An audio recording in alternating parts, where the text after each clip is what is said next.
안녕하세요. 은혜 갚은 까치, 흥분의 박을 물어다 준 제비 이야기 다 아시죠? 저는 그 까치나 제비 같은 사람을 알고 있답니다. 그 사람을 소개하고 싶어 이렇게 사연을 보냅니다. 제가 벌써 50대 중반이니까 벌써 30년 정도 된 이야기네요. 저와 남편이 만난 이야기부터 해야 순서가 맞겠어요. 저와 남편은 20대 초반에 친구의 소개로 만나 연애를 시작했습니다. 지금 생각해보면 어린 나이인데 그때는 왜 그렇게 어른이라고 여겼는지 만난 지 얼마 되지도 않아 결혼부터 생각을 했습니다. 그만큼 좋기도 했고요. 영어로 된 시를 읊는 남편이 어찌나 멋지던지 제가 아주 홀딱 빠졌습니다. 다행인 건 삼남매 막내이자 늦둥이인 제가 만나는 사람이 생겼다 하니 부모님은 얼른 시집가라고 먼저 이야기를 꺼내주셨습니다. 아무래도 부모님께서는 제 걱정이 많이 되기도 하셨겠죠. 오빠랑 언니는 이미 가정을 꾸리고 있으니 얼른 저도 보내고 싶으셨던 것 같기도 하고요. 시댁에서는 남편이 장남이었지만 밑으로 줄줄이 여동생만 셋이라 얼른 자리 잡고 동생들 뒤치다꺼리를 했으면 하셨는지 저희 결혼 이야기에 적극 찬성을 해주셨습니다. 그 덕분에 저희는 양가 어른들의 도움을 받아 연애 2년 만에 결혼을 했습니다. 시댁에서 가까이 지낼 수 있도록 사주신 방 3칸짜리 집도 있었고 남편은 열심히 일해 부족하지도 넘치지도 않게 생활비를 주었습니다. 남편은 결혼을 결심하며 자신의 꿈을 접고 시아버지가 하시는 용접일을 따라다니기 시작했는데 몇 년 뒤에 같이 아버님과 용접 회사를 차리는 게 꿈이 되었다고 했습니다. 컴퓨터 자판을 두드리던 손으로 뜨거운 용접을 해가며 흘린 땀 냄새를 풍기면서 일을 하고 돌아오는 남편이 안쓰럽기도 했지만 멋지다고 생각했습니다.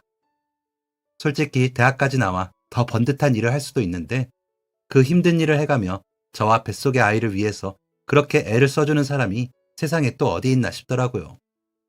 그래서 매일 화려하게 차린 밥상은 아니더라도 정성스럽게 반찬을 만들어 상을 차렸습니다. 아침 저녁 2번 차리는 상에 점심 도시락까지 싸려고 반찬을 만들고 집안 청소하고 빨래하다 보면 하루가 어느새 가버리곤 했지만 힘들지 않았습니다. 남편이 더 고생한다고 생각했기에 그 정도는 제가 해야 한다고 생각했습니다. 그런 저의 노력을 남편은 알아주었고 저희는 주변에서 알아주는 인꼬 부부였습니다. 저희의 그 모든 과정을 본 사람이 있었는데요. 남편의 가장 가까운 친구인 영철 씨였습니다. 저와 연애를 시작하고 처음으로 소개시켜준 친구도 영철 씨였습니다. 지방대를 나온 두 사람은 외지에서 만나 서로 의지해서 그런지 엄청 가까운 사이더라고요. 초, 중, 고 동창들보다도 더 가까운 사이라며 서로에 대해 모르는 게 없을 정도였습니다. 영철 씨는 남편보다 키도 더 크고 덩치도 좋은 곰돌이 같은 인상이라 처음부터 편했습니다. 인상도 편한 데다가 말도 나긋나긋하게 하며 성격도 둥글둥글하고 웃기도 잘 웃는 사람이라 낯을 가리는 제가 쉽게 마음을 놓을 수 있었거든요. 어쩌면 남편에게 잘 보이고 싶은 생각에 가장 친한 친구라고 하니 더 마음을 열었을 수도 있죠. 그래서 영화도 같이 보고 맥주도 한 잔 같이 하면서 셋이서 자주 만났습니다.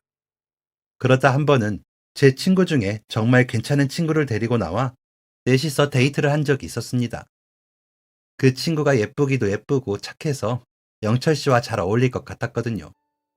무슨 이유에서인지 남편이 영철이에게는 말 안 했어. 그냥 자연스럽게 만나보라고 라고 하기에 이상하게 생각은 했지만 자리에서 서로 잘 어울렸고 잘 마치고 헤어졌기에 별로 나쁘지 않게 생각했습니다. 제 친구는 내심 영철 씨가 마음에 들었는지 연락이 없으니 영철 씨는 무슨 일이 있니? 그날 나는 나쁘지 않았는데 연락이 없네? 라고 묻더니 이내 자존심이 상했는지 말더라고요. 제가 중간에서 미안해 잘 달래고 밥도 사고 차도 샀죠. 괜히 무안하기도 하고 생각해서 소개해줬는데 그런 식으로 무시하는 건 아닌 것 같아 남편에게 영철 씨는 무슨 사람이 그래요? 눈이 엄청 높나 봐요. 친구는 영철 씨가 마음에 든 것 같던데 라며 뾰루퉁해져서 말을 했죠. 그랬더니 남편이 머쓱해진 표정으로 그게 사실은 영철이네가 어려운가 봐. 나도 그 정도인 줄은 몰랐는데 아버지가 하시던 사업이 더 어려워져서 지금 여자 만날 때가 아니래. 가끔 우리 만나러 오는 게 요즘 유일한 외출이라더라. 내가 괜한 짓을 했어. 라고 하더라고요. 그렇게 듣고 나니 마음이 좀 풀려서 그럼 진작 말을 해주죠. 내 친구는 기대했는지 실망을 많이 했더라고요. 그날도 영철 씨가 너무 잘해주니까 서로 통한 줄 알았는데. 그래서 내가 밥도 사고 차도 사면서 달래긴 했어요. 라고 했더니 원래 영철이가 매너가 좋고 소리 씨가 마음에 들지 않은 건 아니었는데 사정이 그래서 마음을 못 열겠나 봐. 미안해. 내가 대신 사과할게. 너무 아무도 안 만나고 그러기에 여자 만나면 좀 나아질까 했는데 내가 경솔했어. 라고 하더라고요. 그래서 친구 생각에 기분은 나빴지만 영철 씨네 사정이 안 좋구나. 그렇게만 생각했습니다. 그러고 얼마 뒤 저희는 결혼 준비하느라 바빴고 영철 씨는 간간히 남편을 돕고 저희 신혼살림 놓는 것도 도우러 오면서 자연스럽게 다시 얼굴을 봤습니다. 재수 씨, 나 때문에 친구분 마음이 많이 상하셨다면서요? 죄송해요. 내가 집 형편만 이렇지 않으면 진지하게 만나볼 텐데 지금은 때가 아니네요. 진짜 죄송해요. 라며 또 사람 좋게 웃는 모습을 보니 정말 피치 못할 사정이 있구나 싶어 마음이 누그러지게 되더라고요. 영철 씨는 그 당시 붐처럼 일던 웹 개발을 하는 사람이었는데 아버님이 하시던 사업이 안 되고 지방대라 취업도 잘 안 되고 하니 웹 개발에 뛰어든 거라고 하더라고요. 아버지가 하시던 사업을 모두 접고 영철 씨에게 투자한 상태라 거기에 올인해야 했고요. 그러다 보니 연애나 결혼은 모두 먼 이야기였던 겁니다. 저희도 좋은 형편은 아니었지만 영철 씨 형편이 더 안 좋으니 항상 밥값은 저희 몫이었습니다. 그러다 결혼을 하고 나니 자연히 저희 집에서 밥도 먹고 맥주도 한잔 하게 되더라고요. 아무래도 나가서 먹으면 더 부담이 되니까요. 연애 때야 어쩔 수 없이 밖에서 먹었지만 결혼하고 나니 그럴 수가 있나요? 남편은 제 눈치를 보긴 했지만 그래도 영철 씨가 나타나면 항상 반겼습니다. 저도 영철 씨를 만나는 게 싫지는 않았습니다. 영철 씨도 영철 씨지만 남편도 원래는 컴퓨터 공학도였던지라 영철 씨를 통해 그쪽 이야기를 듣는 것을 좋아하더라고요. 자신은 돌아선 길이지만 그쪽 돌아가는 추세나 분위기를 들으며 자신이 예전에 생각했던 아이디어를 이야기하기도 하고요. 영철 씨는 듣다가 좋은 건 좋다고 하기도 하고 별로인 건 야, 너 그쪽으로 잘 갔다 하며 웃기도 했습니다. 영철 씨와 그렇게 대화하는 남편의 눈은 빛이 나고 즐거워 보였습니다. 하지만 가족을 일군 책임이라는 것이 있었는지 그저 마음에 묻어두는 게 느껴졌습니다. 그러다 보니 영철 씨의 발걸음은 원래도 막을 생각도 없었지만 그럴 수도 없었습니다. 딱히 다른 친구들과의 모임을 자주 갖는 남편이 아니었기에 그렇게라도 스트레스를 좀 풀기를 바라기도 했거든요. 저는 대학은 나오지 않았지만 어릴 적부터 친한 친구들이 가까이 살아 종종 만나 수다를 떨고는 했기에 남편의 그 마음을 더 헤아리겠더라고요. 저도 그렇게 친구를 만나 수다를 떨고 나면 기분이 풀리고는 했거든요. 이제와 이야기이지만 무뚝뚝하신 시부모님과 셋이나 되는 시누이는 만만치 않았습니다. 시부모님들보다도 시누이들의 등살에 시달리는 기분이었죠. 때가 되면 왜들 그리 필요한 게 많은지 당연한 듯 요구하는 목소리에 질리더라고요. 그렇다고 비싸거나 부담되는 것들은 아니었지만 시부모님 핑계를 대며 이거 해달라, 이런 건 새언니가 미리 챙겨야 하는 거 아니냐 해가며 수선을 피우고 분위기를 안 좋게 만들기 일쑤였죠. 저에게는 한없이 부드러운 남편은 동생들에게는 그러지 않아. 이놈의 기집애들 어디서 못되게 새언니 괴롭히고 있어? 부모님도 가만히 계시는데 너희가 뭐라고 입을 얹어? 혼나고 싶어? 라며 화를 내주어 그나마 제가 버틸 수 있었습니다. 남편이 한바탕 그러고 나면 시누이들은 잠잠해졌지만 시어머니는 불편한 내색을 하시는 통에 기분이 좀 상할 때도 있었지만 그래도 남편이 제 편이니 참아지더라고요. 시아버님은 남편과 매우 비슷한 분이라 그런 시어머님과 시누이들에게 조용히 무난하게 하자, 유난 떨지 말고 하시다가도 제게 너가 서운해도 시어머니 그러는 건 이해를 좀 해라. 없는 살림에 애를 넷이나 낳고 기르면서 고생이 많아 자식들 위하는 일밖에 모르는 사람이라 그런다. 라며 어머님 편을 들어주시더라고요. 그런 아버님을 보니 우리 남편도 저렇게 나이가 들겠지 싶어 더 참게 되었습니다. 그렇다고 막장 드라마에서 나오는 것처럼 굴거나 그러진 않았기에 참을 수 있기도 했고요. 시집 오기 전에 친정에서는 시누이가 많은 것을 가장 걱정하셨거든요. 게다가 아직 시집도 안 간 손 아래 시누이들이었기에 더 걱정을 하셨던 것 같습니다. 그래서 저도 마음의 준비를 많이 하기도 했습니다. 그런데 점점 시간이 지나고 같이 지낸 시간이 많다 보니 이제는 시누이들이 여럿이라 좋더라고요. 뭐든 뚝딱뚝딱 해치우거든요. 대표적으로 매년 김장 때는 아주 장관입니다. 남편과 아들이 배추 나르고 절이고 씻고 물 빼주면 어머님과 제가 물 빠지는 동안 무채 썰어 양념 만들면 시누이들이 배추에 무치고 통에 척척척 담아 김장 끝이거든요. 어머님이 좀 더 하고 싶다고 하셔도 시누이들이 나서서 엄마, 요즘 누가 그렇게 김치 많이 먹어? 묵은 김치는 먹지도 않는데 고생하고 돈 버리지 말고 먹을 만큼만 해. 라며 말려 일을 훨씬 덜 하거나 하니까요. 지금은 그런데 새색시 때는 아직 낯설고 조금이라도 속상하면 눈물부터 나던 때라 그랬던 것 같습니다. 그런 저를 이해해주고 제 편을 들어준 남편에게 고마울 뿐이죠. 그때는 집안일이라고는 먹는 것밖에 해본 적이 없던 제가 눈치를 얼마나 봤겠어요. 그런 저를 가르치려는 어머님과 할 줄 모른다는 말에 놀란 시누이들 사이에서 기가 죽기도 했고요. 그러다 보니 툭 뱉은 한마디에 상처를 받고 그런 제가 답답하고 얄미우니 괜히 이것저것 핑계를 대며 시자 노릇 하려 했을 거고요. 남편은 또 그런 모습을 보고는 제 편을 든다고 시누이들을 단돌이 하니 악순환이 계속됐던 것 같습니다. 그런데 둘째인 큰 시누이가 시집을 가면서 분위기는 완전히 바뀌게 되었습니다. 시누이 시댁에서 시집살이를 너무 시켜 못 살겠다고 도망쳐 온 적이 있었거든요. 아버님은 화가 나셔서 얼굴만 울그락불그락 된 채로 안절부절을 못하셨고 남편은 매부를 붙들고 타이르기 시작했어요.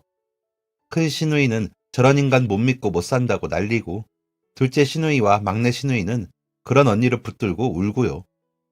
저는 그런 큰 시누이 달래며 진땀을 빼고 있는데 큰 시누이가 제 손을 잡더니 내가 언니한테 못되게 한 거 벌 받나 봐요. 셋째랑 막내 너희 언니한테 잘해라. 안 그러면 내 짱난다. 라며 울더라고요.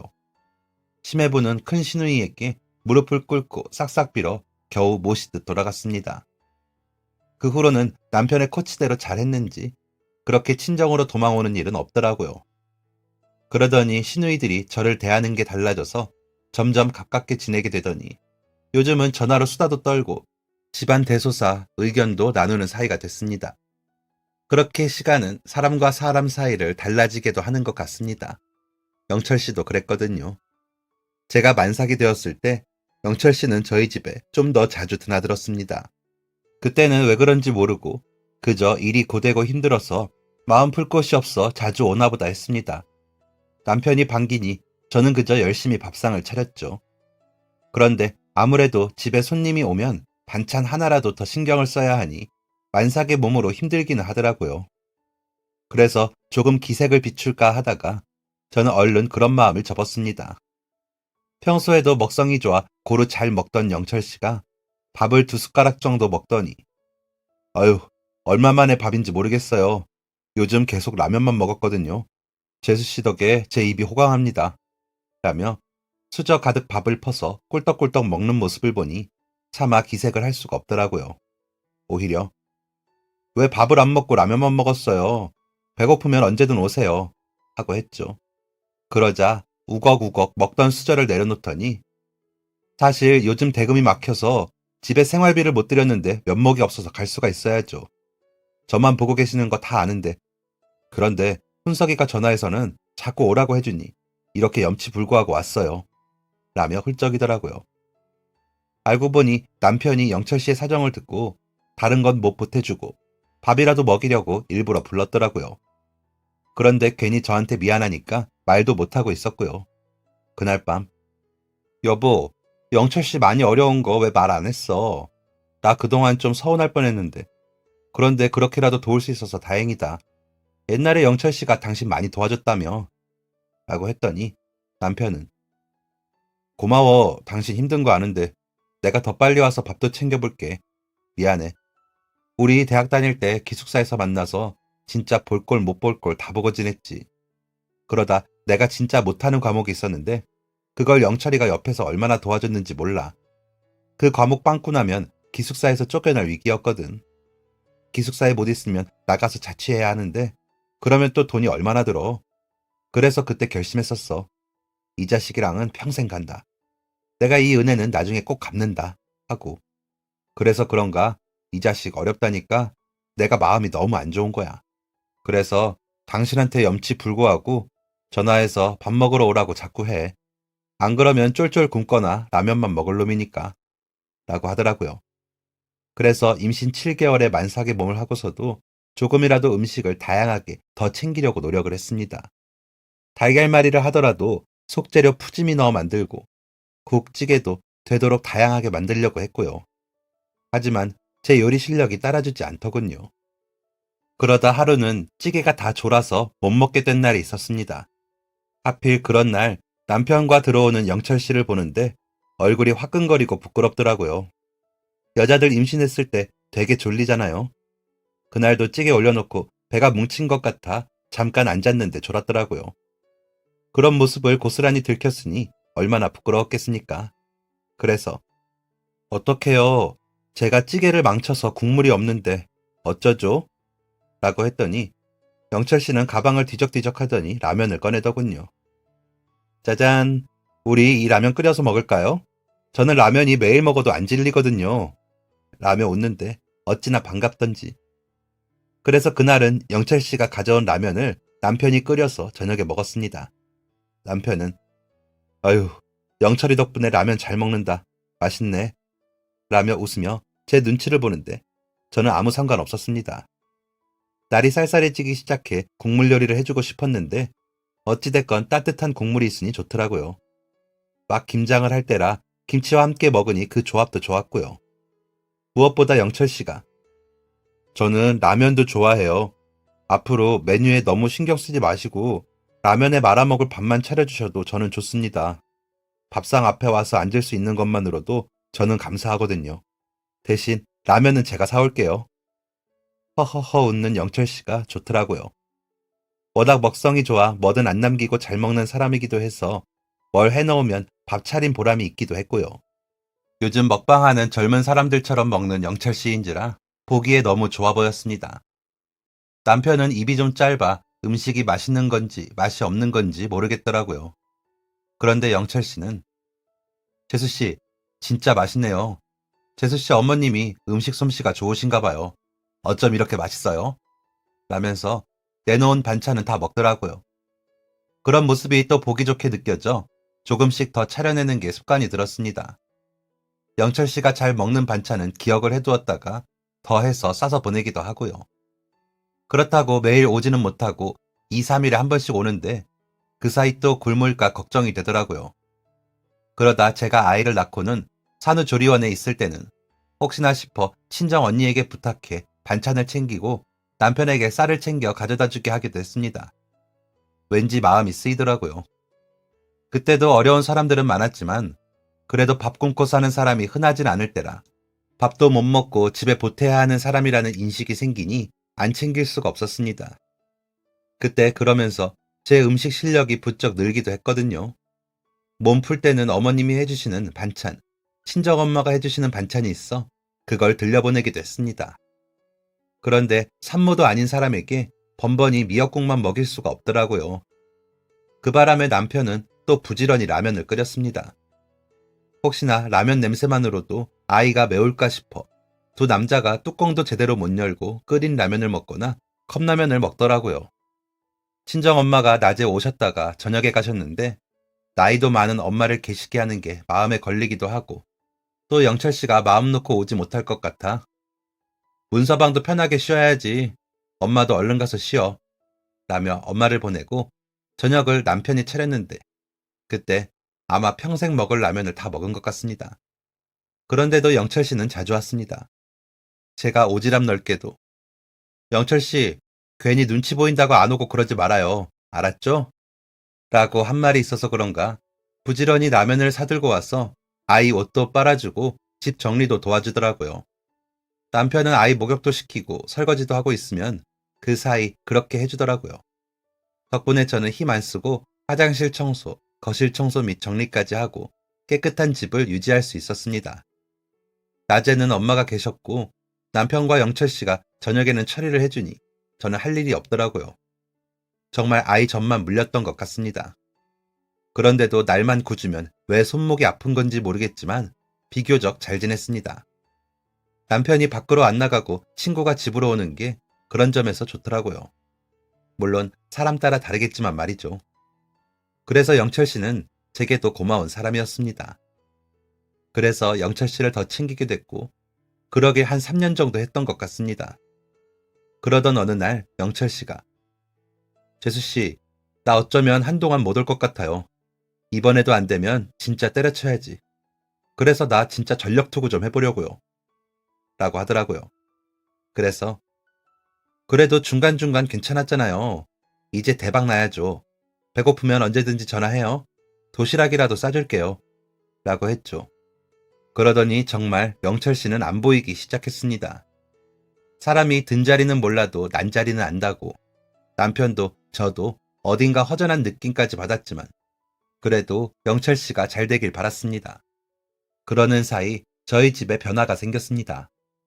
아이가 태어나고 얼마 뒤 남편은 그간 애쓰며 바라던 대로 아버님과 작은 용접 회사를 차렸습니다. 작은 회사였지만 저희에게는 천군만마 같은 회사였습니다. 장비를 사느라 집을 담보로 대출도 좀 받고 아버님과 어머님의 노후 자금도 들어갔죠. 아버님께서 그쪽 일을 오래 하고 계셨고 남편의 평판도 나쁘지 않은지 일도 꾸준히 들어온다고 하더니 남편은 바빠졌습니다. 그러다 제법 큰 회사와 거의 독점하듯이 일을 하게 되었다면서 기술자들을 더 초빙을 해서 모셔오듯 하며 투자를 더 하더라고요. 그래야 일의 양을 다 마칠 수 있을 것 같다면서 양도 양인데 질도 좋아야 하니까 인건비 아까워하다가 더 큰 걸 놓칠 수 없지 라고 하기에 그런가 보다 했습니다.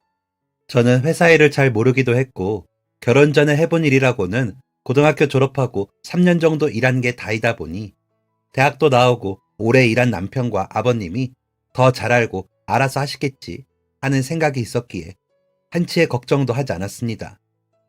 회사를 차린 후로 남편은 전에 받던 월급보다 수입이 2배나 더 늘었고 그만큼 열심히 하고 있다는 것을 알았기 때문에 믿기도 믿었죠. 영철 씨도 얼른 형편이 좋아지길 바랄 뿐이었고요. 그렇게 각자 바빠진 친구들은 전처럼 만나지 못했고 통화도 힘들다고 했습니다. 저는 저대로 아이가 한창 자랄 때니 아이 신경 쓰느라 정신없었고요. 큰아이가 딸아이인데 입이 짧고 예민해서 제가 일일이 해주지 않으면 울기만 하더라고요. 그러는 통에 제가 곁에 없이는 아무것도 하지 않으려고 해 제가 좀 애를 먹었습니다. 아이를 재울 때까지 저는 항상 초긴장 상태였죠. 친정 식구들은 그런 저를 보며 유난 떨지 말고 아이 키워라. 너는 너무 떠받들면서 키워서 걱정이야. 라고 하셨고 시댁에서는 첫손 주고 조카라 그런지 오매불망 저희 아이에게 맞춰주시더라고요. 그렇게 매일을 바쁘게 살다 보면 좋은 일만 생기는 줄 알았습니다. 그런데 아니더군요. 하늘도 무심하시지 말입니다. 아이의 새 돌 생일을 하고 나서 남편은 전과는 달리 다급한 전화를 받고 밤낮 없이 회사에 나가기 시작했습니다. 그저 남편의 일이 바쁜 줄로만 알았고 저러다 건강을 해치지는 않을까 그런 걱정만 했습니다. 아무래도 아버님도 믿었기에 회사가 탄탄하고 내실이 있다는 주변의 평까지 더해졌으니 더 바빠지고 잘 될 거라는 생각만 했죠. 하지만 시련은 갑자기 한꺼번에 감당하기 힘들 만큼 오더군요. 남편이 정신없이 지내던 어느 날 남편이 전화를 해 당신 지금 짐 대충 싸서 우리 딸이랑 친정에 좀 가 있어. 가서 며칠만 지내고 와. 라고 하더라고요.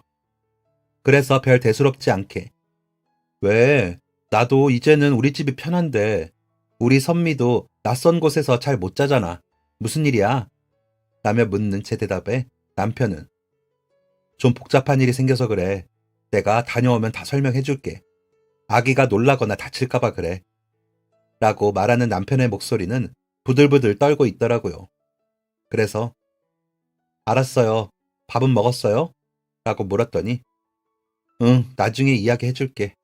라며 전화를 끊더군요. 얼른 짐을 챙겼습니다. 대부분이 아이 짐이었지만 그래도 서두르느라 많이 가져가지는 못했습니다.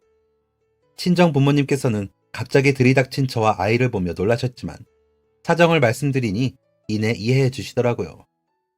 시댁으로 갈 수도 있었는데 친정으로 가라고 한 것을 보면 분명히 일이 안 좋게 흘러가는 것 같아 불안했습니다.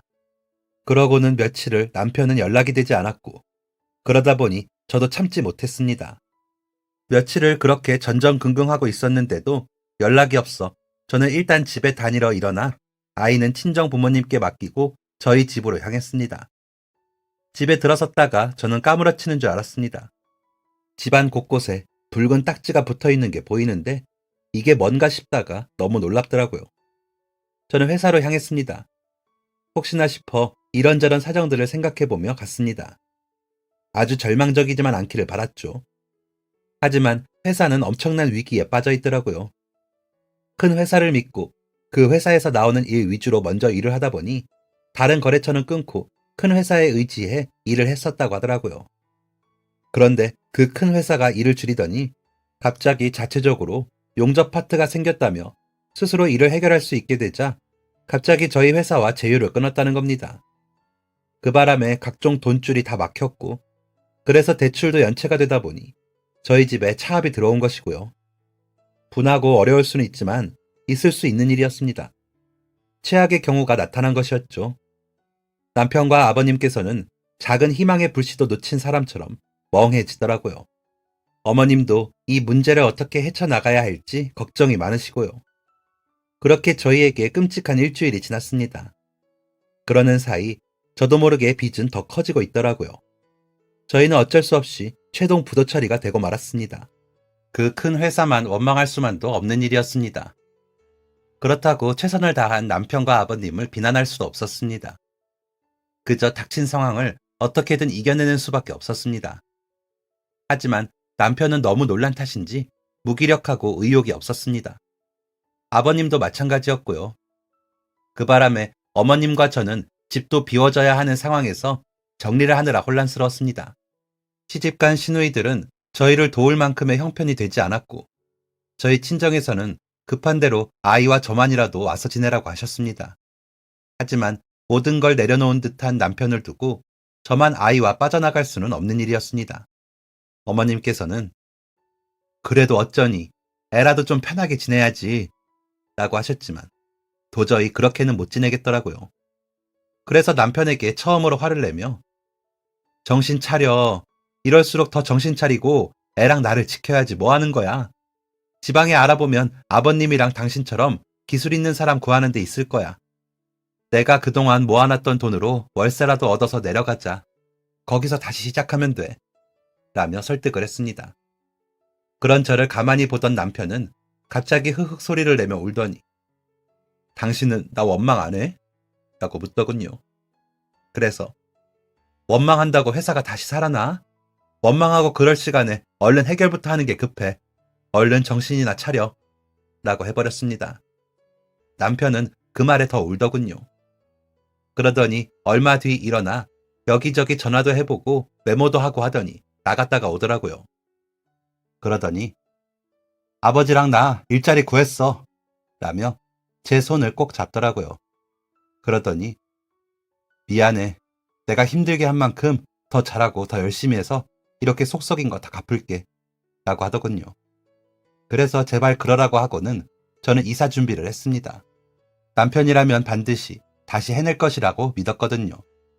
이삿짐 센터도 못 부르고 하는 이사라 일일이 짐을 다 싸야 하다 보니 해야 할 일이 엄청 많더군요. 남편이 가기로 한 회사 근처에 집을 구하기는 했는데 살던 집에 비해 훨씬 작은 집이었기에 대부분 버리는 게 일이었지만 어떤 걸 가지고 가고 어떤 걸 버려야 할지 고민도 많이 했습니다. 남편은 눈치를 보며 저를 도왔지만 크게 도움이 되진 않았습니다. 물론 힘을 쓰는 일에는 도움이 됐죠. 그런데 그렇게 짐을 버리고 싸고 하는 동안에 남편의 얼굴에서 의지가 보였습니다. 아무래도 살림을 직접 버리다 보니 속도 상하고 다시 일어서야겠다는 생각이 들었나 봐요. 회사에도 팔 수 있는 기계들과 부품들은 잘 정리해서 넘기고 그 돈으로 이사에 보탰습니다. 월세로 집은 구해졌지만 이사 비용이 생각보다 훨씬 많이 들더라고요. 정말 그때는 한푼이 아쉬운 그런 때였습니다. 시부모님이 지내실 집과 저희가 지낼 집을 위아래층으로 구했습니다. 작은 빌라였는데 방은 각각 2칸씩 있었고 주방 겸 거실은 냉장고가 들어가면 꽉 차는 크기였습니다. 방에는 침대를 놓지도 못하는 크기라 이불을 깔고 지내야 했습니다. 그때는 잠시만 그렇게 살고 조금만 고생하면 될 거라는 생각에 그 작은 월세집도 감사했고 잘 이겨내면 될 거라고 생각했습니다. 왜냐하면 남편과 아버님의 월급이 적은 월급은 아니었고 부지런히 모으면 또 전처럼 지낼 수 있을 거라 생각했기 때문입니다. 그런 희망이 없었다면 그렇게 된 상황이 비참했겠지만 저는 남편을 믿었습니다. 남편은 그런 제 믿음에 확신을 줄 만큼 열심히 일했습니다. 아이에게도 아빠로서 좋은 아빠였습니다. 아이가 유치원에 다닐 정도가 되고 저도 동네 마트에 계산원으로 나가 일을 하기도 했습니다. 아이는 하원 후 시어머님이 봐주셔야 했지만 조금이라도 보탬이 된다면 견뎌야 한다고 생각했습니다. 물론 아이는 워낙 예민한 성격이다 보니 하루가 멀다 하고 아프거나 짜증을 내 어머님을 힘들게 하기도 했습니다. 아이를 보며 미안한 마음이 들기도 했지만 더 나은 내일을 위해 저는 일을 그만두지 못했습니다. 그러다 둘째가 찾아온 것을 알게 되었고 그래도 찾아온 생명이니 지키기 위해 저는 일을 그만둘 수밖에 없었습니다.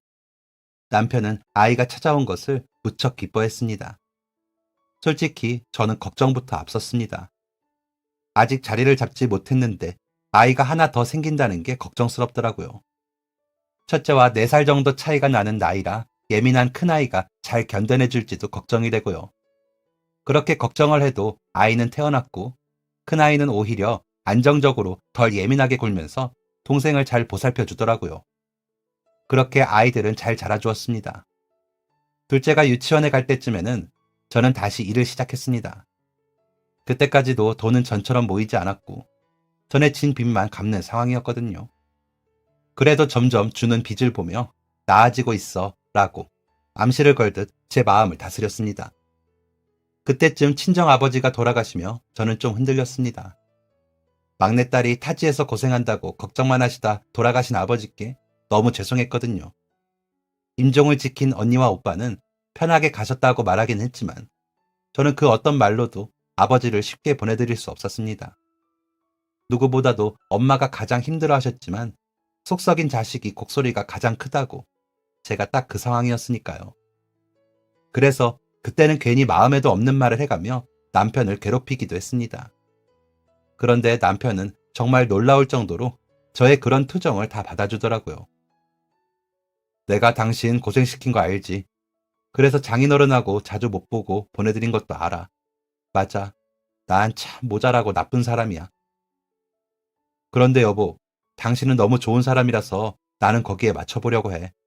당신 지금 너무 속상해서 내 원망도 해보고 나한테 모질게 굴어도 보는 거 다 알아.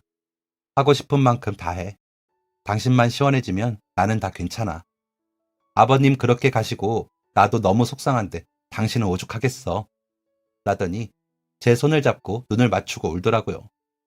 그런 남편을 보고 저는 또다시 마음을 다잡았습니다. 그렇게 저희는 서로를 보드담고 일으켜가며 시간을 보냈습니다. 부부가 진정한 동반자가 되는 길에 평안함만 있을 수는 없더라고요. 멀리 이사 오고 나서 친구도 못 만나고 아이 둘 키우며 저희는 그렇게 동반자가 되었습니다. 둘째가 중학생이 될 때쯤 저희는 월세를 벗어나 대출을 받아 전셋집으로 이사를 갔습니다. 첫째는 이미 고등학생이라 제 방이 있었는데 둘째는 방도 없이 지냈거든요. 사춘기 남학생이 방도 없이 지내기엔 힘들다며 어찌나 방 타령을 하는지 안 되겠더라고요. 그래서 알아보고 전세로 방 3칸짜리 집을 구해 이사를 갔습니다. 시부모님께서는 아버님이 진작 일을 그만두시고 시골로 이사를 가신 후였죠. 물론 저희도 이 지역으로 이사와 여러 차례 이사를 했지만 그때 처음 이 지역에서 오래 살겠다 싶었던 것 같습니다. 그 전까지는 돈 벌어서 전에 살던 지역으로 가자는 생각만 했었거든요. 그런데 살다 보니 여기가 이제 편하더라고요. 외곽 지역의 농촌으로 가신 시부모님께서는 작은 농장을 사셔서 딸기를 생산해 파시면서 생활을 하셨습니다. 수확하고 남은 딸기들은 체험 농장도 하시더라고요. 아버님 성함이 좀 특이해 그 이름을 따서 농장 이름을 지으셨는데 그 이름 덕인지 한번 들으면 잘 안 잊혀진다는 사람들이 많더라고요. 그래서 그런지 제법 잘 되신다고 하시더라고요. 아버님께서는 내가 얼른 돈 벌어서 우리 노후 준비해놓고 너희 빚 갚아줄 테니까 조금만 고생해라 라고 하시곤 하셨는데 말씀만이어도 감사했습니다. 그렇게 저희는 열심히 살고 있었습니다. 그렇게 또 각자의 자리에서 열심히 노력하던 어느 날 퇴근 후 집에서 저녁을 차리고 있던 남편을 기다리고 있는데 남편이 여보, 누가 왔는지 좀 봐 라며 다소 격양된 목소리로 들어오더라고요. 그래서 또 뭐예요? 또 다친 동물 데리고 왔어요? 라며 내다봤다가 저는 깜짝 놀라고 말았습니다. 남편 곁에 까맣게 잊고 있던 영철 씨가 서 있었거든요. 저도 모르게 어머나! 라고 소리쳤던 것 같습니다. 영철 씨는 재수 씨 잘 지냈어요? 내가 너무 늦게 온 건 아니죠? 하는데 전처럼 둥글둥글 하면서 잘 웃는 얼굴이 그대로더라고요. 다만 입은 옷이며 꾸민 차림새가 전보다 훨씬 좋아 보였고요. 저는 잘 지냈어요? 어떻게 왔어요? 너무 반가워요. 결혼은 했어요? 우리는 둘째가 이제 중학생이에요. 라며 웃었습니다. 그러자 영철 씨는 웃으면서 6년 전에 결혼은 했고 아이는 쌍둥이 딸을 키우고 있다고 했습니다. 결혼식은 올리지 않아 초대를 못했다면서 내가 재수 씨 같은 여자랑 결혼하려고 했는데 우리 색씨는 음식을 잘 못해요. 라며 웃더라고요. 그래도 이제는 혼자서 라면만 먹지 않아 다행이네요. 라고 웃으면서 대답을 하는데 저도 모르게 눈물이 나더라고요. 젊고 서로가 서로를 위하던 그런 시절이 생각이 나면서 울컥하더라고요. 그러자 영철 씨가 진짜 그때 재수 씨 아니었으면 나는 죽었을 거예요. 너무 고맙습니다. 진짜 내 은인이세요. 라며 울더라고요. 그 모습을 본 남편도 울고요. 저희는 잠깐 그렇게 눈물을 흘리며 반가움을 대신했습니다. 그러고는 얼른 저녁을 차려 같이 밥을 먹었습니다. 그때처럼 차린 반찬은 많지 않았지만 영철 씨는 재수 씨 음식이 더 맛있어졌어요.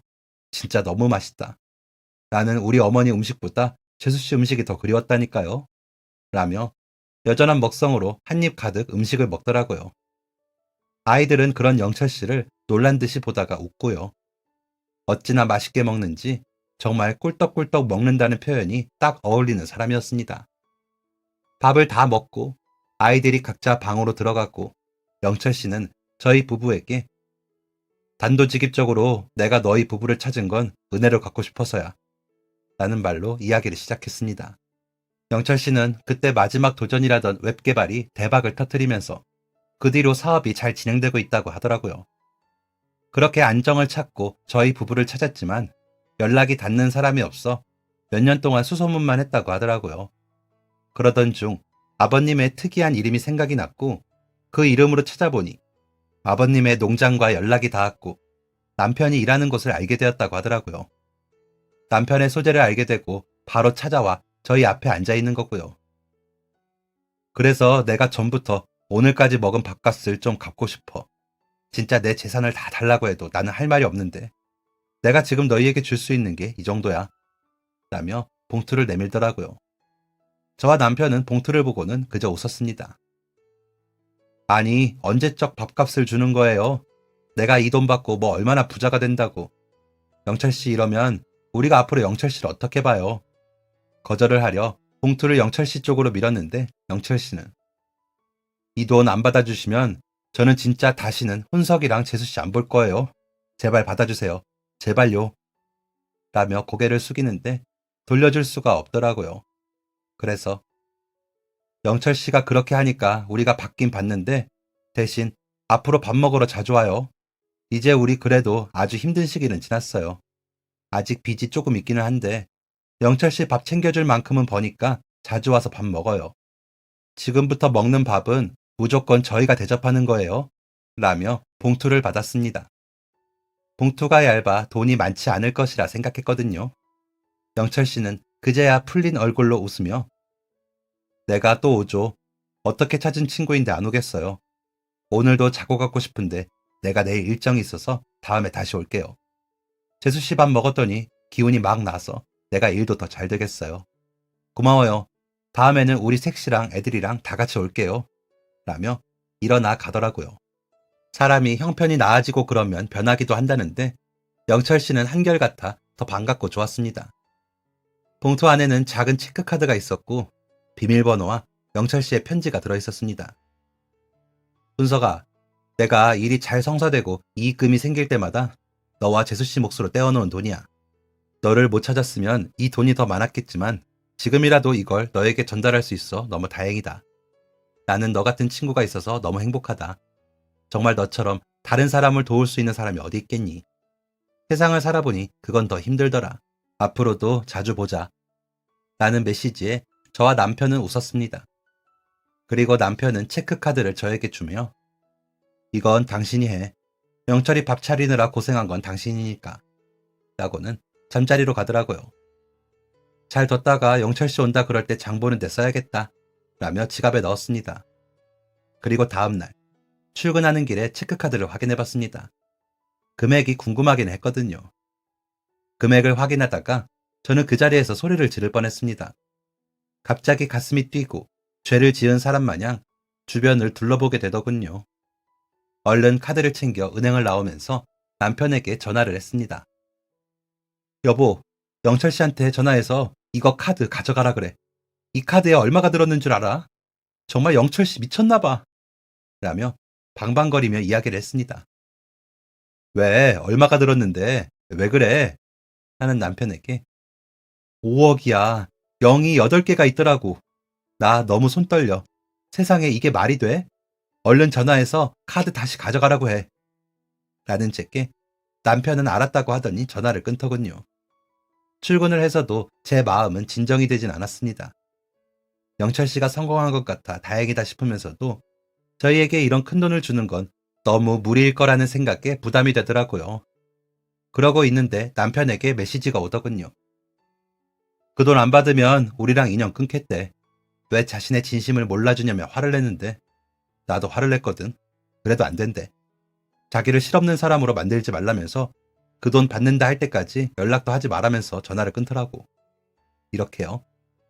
그 순간 그 돈으로 할 수 있는 수많은 일들이 머릿속을 스쳐 지나갔습니다. 남은 빚을 갚고 대출금을 갚고도 얼마 정도는 남는 돈이었습니다. 그렇게 현실적으로 다가오게 되니 눈물이 주체하지 못하게 흐르더라고요.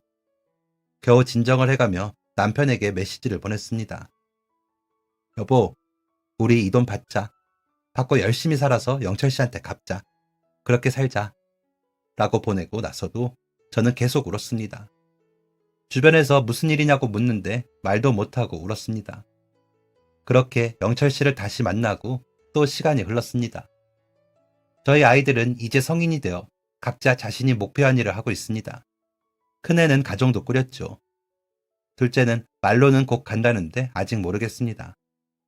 저희는 그 이후로 영철 씨가 준 돈으로 빚도 갚고 대출도 갚았습니다. 그리고 또 부지런히 일했죠. 영철 씨는 돈 잘 쓰겠다고 하자마자 아이들과 아내를 데리고 저희 집에 놀러 왔고요. 영철 씨 아내는 저에게 음식 좀 알려주세요. 저 사람이 매일 재수 씨 음식이 하면서 엄청 찾거든요. 라고 하며 따로 만나 음식 좀 알려달라고 하더라고요. 그 후로 저는 부지런히 영철 씨네에게 음식을 해서 보내고 있습니다. 어차피 아이들 것 하면서 같이 해서 보내는 거죠. 그러고도 영철 씨는 남편에게 투자를 하고 싶다며 회사를 차릴 것을 제안하더군요. 남편은 오랜 고민 끝에 다시 도전했고 요즘은 제법 잘 회사를 이끌어 투자자인 영철 씨에게 적지 않은 이윤을 돌려주고 있다고 하더라고요. 저희 생활은 그렇게 많이 안정적이 됐습니다. 친구 잘 만난 덕에 호강한다며 저희는 너무 감사하고 있습니다. 영철 씨는 그런 저희에게 그러더라고요. 내가 아직도 라면을 좋아하는 건 너희 부부가 행복한 기억을 만들어줬기 때문이야. 나는 그때 진짜 너희 부부가 아니었다면 다 포기하고 어디 가서 잘못됐을 거야. 그런데 너희 부부가 베풀어준 그 따뜻한 밥 때문에 나는 살아남았고 이 자리에 올 수가 있었어. 라며 아직도 은혜를 더 갚아야 한다고 말합니다. 저희는 이제까지 받은 것만으로도 충분하고도 넘친다며 우리가 은혜를 갚아야 한다고 말하고요. 투자를 받기는 했지만 회사 이윤으로라도 갚으려고 남편이 엄청 노력하거든요. 그런 모습을 본 영철 씨 딸들이 서로 까치가 된 것 같아요. 제비가 박씨 물어주는 것 같아요. 라고 하더라고요. 듣고 보니 그런 것 같기도 하고요. 사람의 인연이라는 게 이렇게 서로가 고마울 수 있나 싶기도 하고요. 여러분들도 이런 좋은 인연 만드셔서 저희보다 더 행복하시길 바라겠습니다. 진짜 마음이 너무 충만하거든요. 아이들에게도 좋은 본보기가 된 것 같아 좋고요. 모두가 서로를 도울 수 있는 사이가 된다면 세상이 아름다워질 것 같습니다. 그렇죠? 아름다운 세상에서 모두가 행복하길 바라며 글 마칩니다. 행복하세요. 지금까지 사연 들어주셔서 감사합니다.